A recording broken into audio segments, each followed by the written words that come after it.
Merci Souleymane pour cette revue de la presse. Nous parlons à présent de culture dans ce journal avec la parution le 13 septembre dernier de l'ouvrage nouveau-né de la littérature africaine aux éditions Ladoxa et ayant pour titre Bourgeon.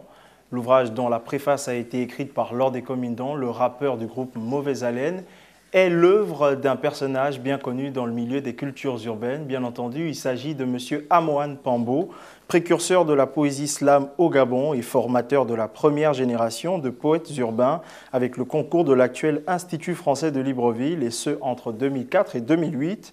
Initiateur des journées de l'oralité du dit institut, l'auteur nous présente là une œuvre traçant une parallèle entre la vie des plantes et celle des hommes, une sorte de métaphore filée commune à ce dernier, à travers laquelle l'auteur nous emmène au cœur d'un sentier, reflet de ses origines.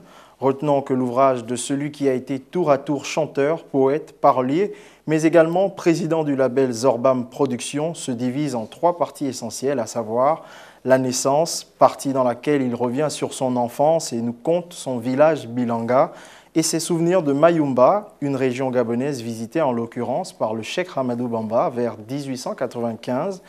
Puis dans une deuxième partie, il parle de la mort, une partie sensible au cours de laquelle l'auteur semble penser ses blessures liées à la perte d'un être cher. Il s'agit également d'un hommage rendu aux valeurs et au sens de la dignité hérité de son père et qu'il compte à son tour transmettre à sa progéniture. Et enfin, dans la troisième partie de l'œuvre, l'auteur nous transporte en parlant de renaissance, faisant ainsi référence à l'allégorie des bourgeons. L'auteur pose alors là les bases d'une réflexion profonde sur nos croyances ancestrales et en vertu desquelles les petits-enfants sont le prolongement de quelques ascendants disparus, comme quoi les morts ne sont pas morts, dirait Birago Diop. C'est sur cette note littéraire que s'achève cette émission. Merci à vous de l'avoir suivi. Les équipes rédactionnelles et techniques se joignent à moi pour vous souhaiter de passer un excellent moment en compagnie des programmes de votre chaîne panafricaine Africa 7. D'ici là, portez-vous bien et que Dieu vous garde.